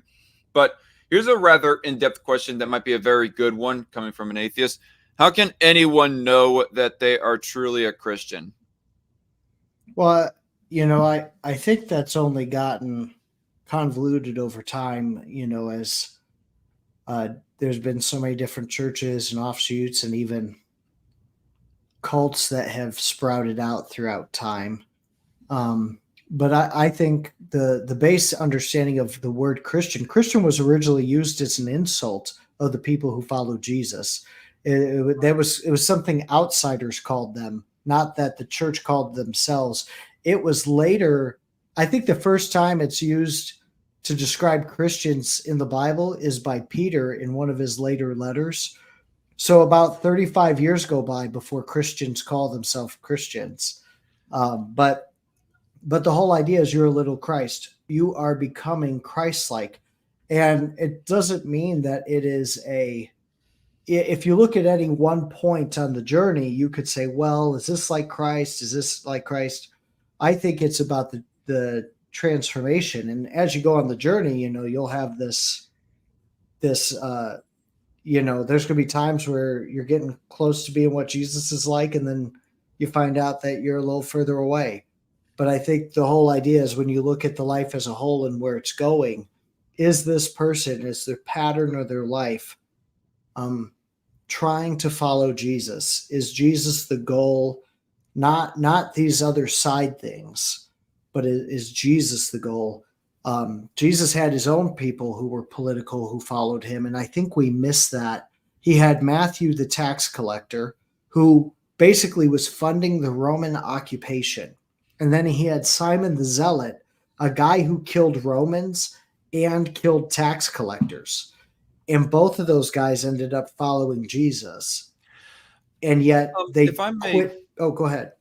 If I may give my own interpretation on his question, I do not know if he's necessarily meaning how does one person tell if another person is a Christian? I almost translate it as a question as how can one person know that they themselves are truly a Christian, have truly accepted Jesus? Well, and maybe to go off of that, because if it's a person who has some personal doubt about themselves and that they're just looking at the moment of life that they're in, you will really struggle because you can always find reasons to say you're not good enough.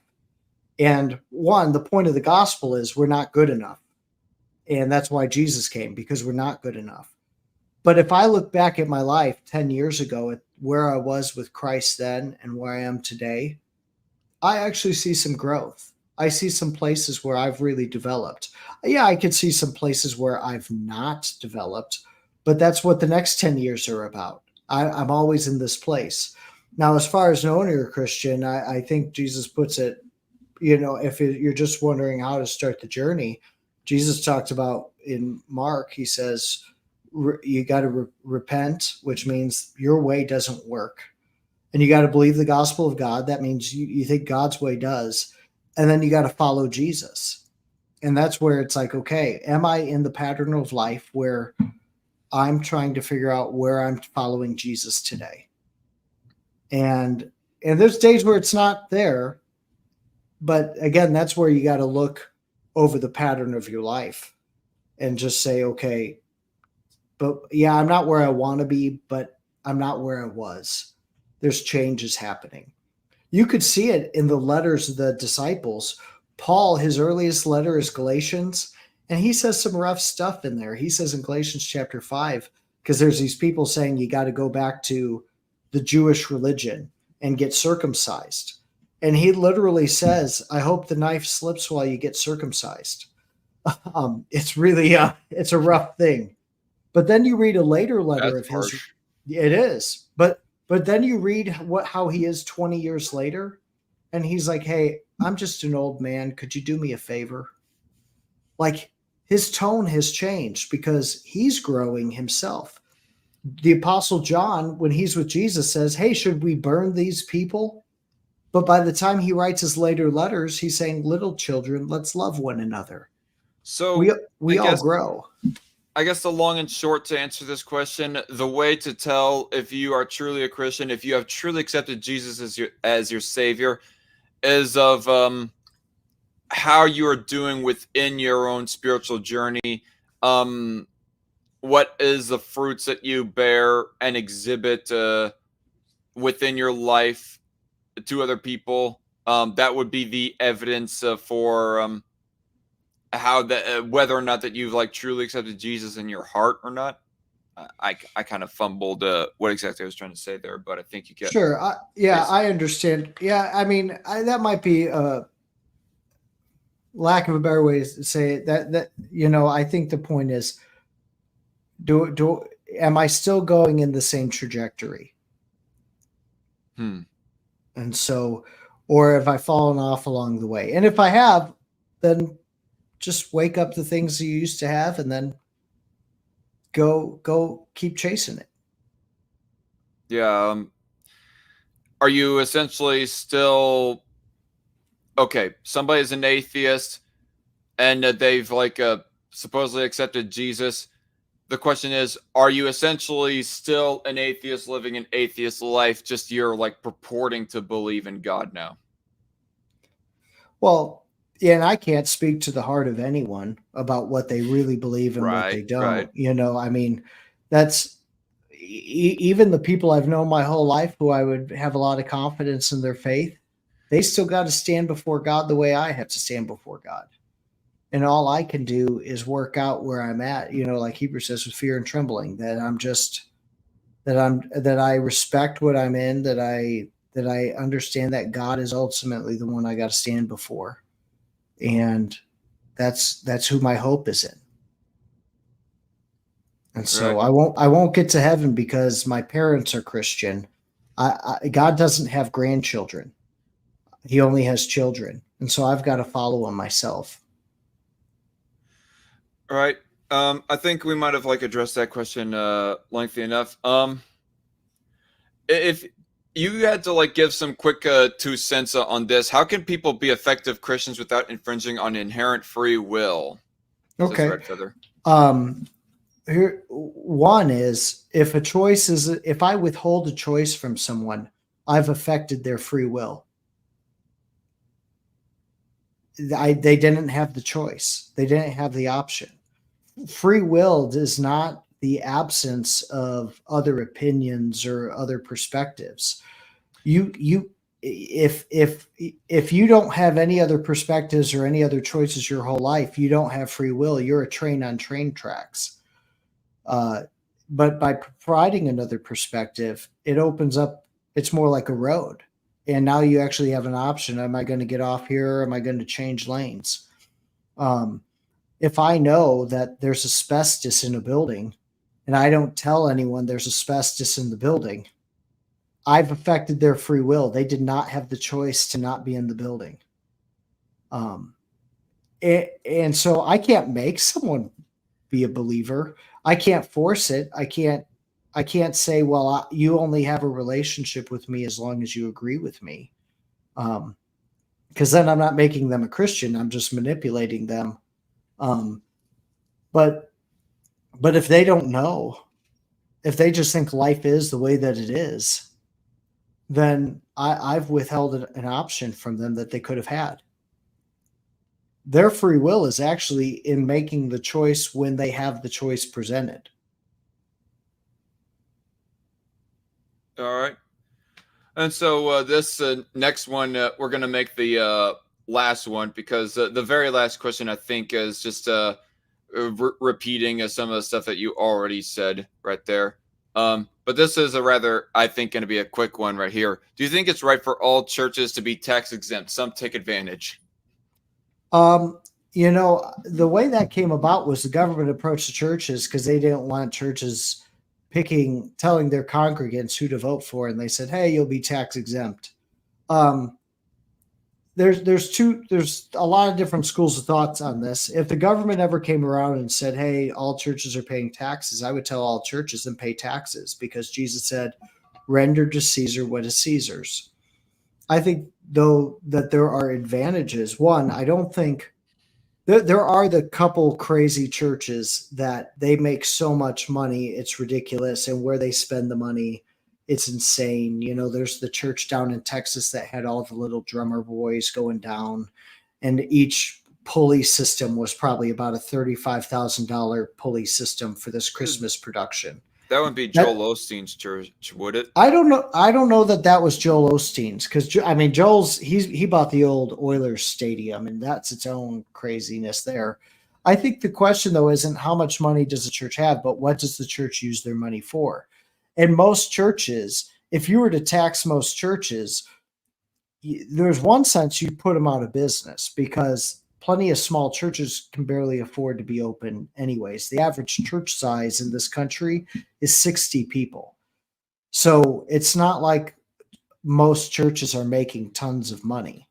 But I think the question is, where do churches put that money, and what do they do with them? A lot of churches provide counseling services. There's people who will not go see a therapist because they're scared of that, but they will go talk to a pastor. And for me, when someone comes and talks to me, there's times I know they need to talk to a therapist, but they got to talk to me first. So I might help them. At least not be scared of going to therapy or scared of going to a counselor. But then there's other times, we have a food pantry where we feed 50 families a week out of our church doors.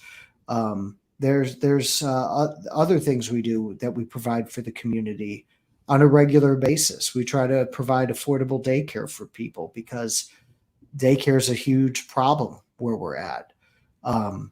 There's stuff we do in the community. We probably spend about 10% of our money just doing things for things in the community.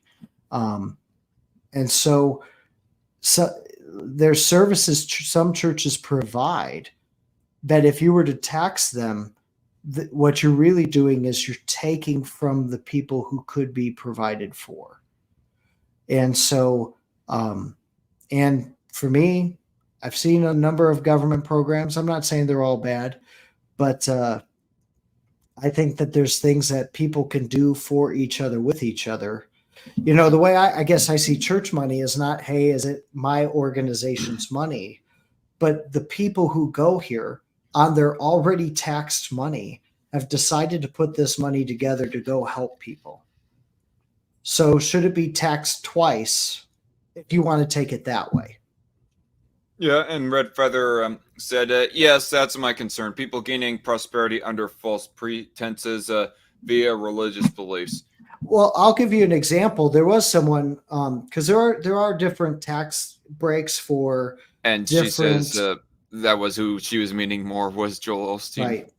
Well, and there's some things some of the giant churches do for people, and I'm not speaking for Joel or anyone else, that they do for people that a lot of money goes outside of their building. That, yes, they're able to have this for all the people who go there, but it's not just making the church wealthier, that they are doing things. And then there's others who aren't. Obviously, the more you have come in, the more responsible you need to be with what comes in.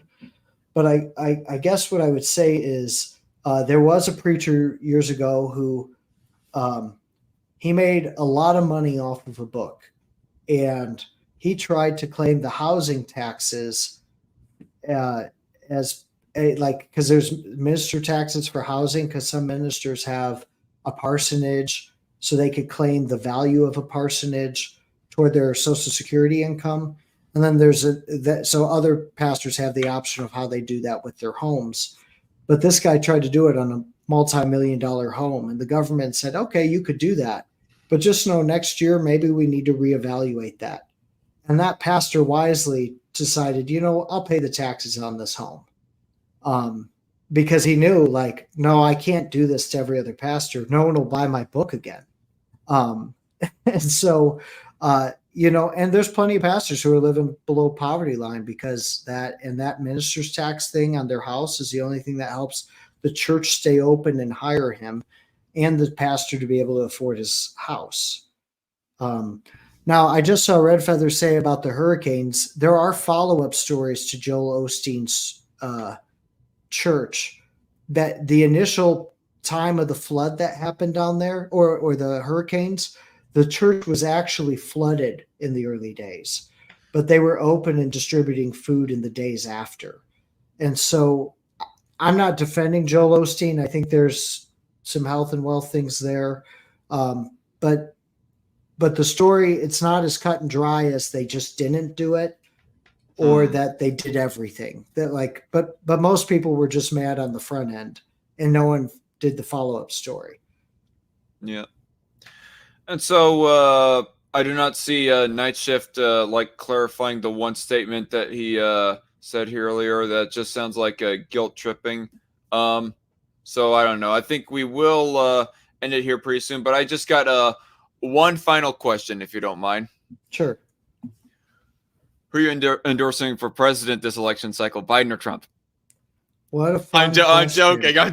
What a fun question. I'm joking right there. You don't have to answer it. I just wanted to give you crap. Here's my thing. Let me put it like this. If I so you are going to engage in this. Okay. Well, I'm going to engage in the question, not the answer. But the question, if I felt that scripture told me to endorse someone, I would, and I'd pay the taxes. I don't feel that way. And I'll tell you like this. I'll give you this story. When I lived in New Mexico, I was trying to minister to a town that was a third Mormon. And I remember in 2012, Mitt Romney was running for president. And I'm not saying whether or not he should have been or shouldn't have been, but I was in a pastor meeting where that good Red Feather, appreciate it. No, he does not have TDS, Red Feather. No, I don't think he's the Antichrist. But we'll also both agree that he is not the Messiah or an angel sent directly from God. Yeah, it seems like everyone thinks he's the second coming of Jesus or the Antichrist, and it's like, no, he's human. No, but I was at a pastor's prayer meeting, and they were all telling us, "Oh, we got to vote for this guy. We got to vote for this guy. This is the only thing we could do."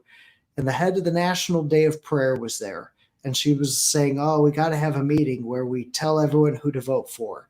And in New Mexico, I was in the one town in New Mexico, maybe out of two towns, that were so Republican that there wasn't ever a Democrat candidate that ran for any office in the town. And it's like, who are we going to tell to vote for Romney? They were all Republicans. Like, what? Why are we having this meeting? But they got to me, and I said, I think you're prostituting the blood of Jesus for political power right now. And so a prostitute in the blood of Jesus. Oh man, the dank jokes that can be made right there.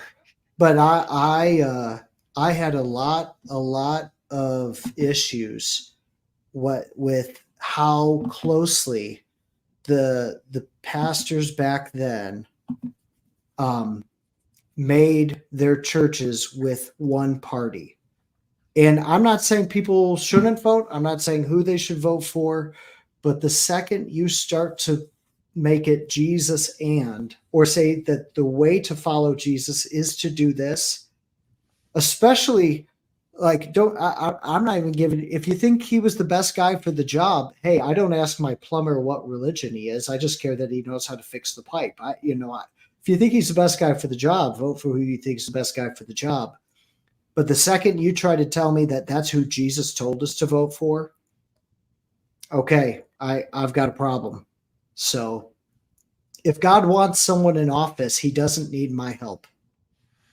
Yeah, and might I say to everybody who might be wondering, before they start straw manning me or anything like that, I absolutely rule out any kind of endorsement for Biden. Now the question would be whether or not I want to sit out the election or give a tepid, hesitant,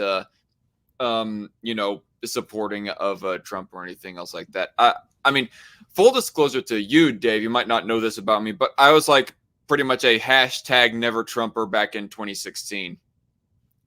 Well, a question of whether or not I'll actually do that again this election cycle, but I'm going to like wait till at least after the debates to like give a solid like yay or nay on that. That's me, anyways. But Yeah. does David have a channel? I want to subscribe. No, I'm not cool enough for any of that. I mean, if you don't know, I mean, if you don't really mind, Red Feather, I'm sure that you can trust. I'll like link her the YouTube channel for the church that you pastor at, though. If Yeah, I mean, if she's having trouble sleeping, it could help. You know, I could. come on, No. don't sell yourself too short there, Pastor. I mean, honestly, like I love my family's church pastor, but honestly, and I like listen to him more for like sentimental reasons because he's pretty much been the family pastor like all my childhood and before that. But I go listen to you because you are like a bit more substantive, got a bit more stuff for me to like actively chew on than my actual than my family's pastor. But anyway, this live stream has gone on a little bit longer than I actually intended, than probably both of us actually intended. So probably going to get a lot less people to actually go back and listen to this because it's like over that 1.25, over that 1.5 hour mark. But regardless, I'm still glad that we had this live stream and like had it about as long as we had. We could, of course, always go on longer, but well, I don't know, maybe not that much longer because I am still running out of steam. But this is where that we are going to end it. And so, Pastor, do you have anything to say to the audience? No, I appreciate the questions were thoughtful and honest, and appreciated the time. And I was glad to be part of the conversation. Yep. Thank you very much for coming on. And no, appreciate real people talking frankly without all the propaganda. I found it very interesting. Thank you, Red Feather. But anyway, to clarify to everybody, this live stream, as soon as my strike is as soon as I'm like able to like upload back onto my main channel, I'm going to unlist this particular live stream from my second channel, and I'm going to go ahead and re-upload it to my main channel. Hopefully I won't get hurt too much in the algorithm with that, but regardless, that's what the plan is right now. So for everybody who is listening right now, who has listened and will listen to in the future, thank you all for your input, for your questions and whatnot. Have a good night, and see y'all later, and God bless. Stay safe.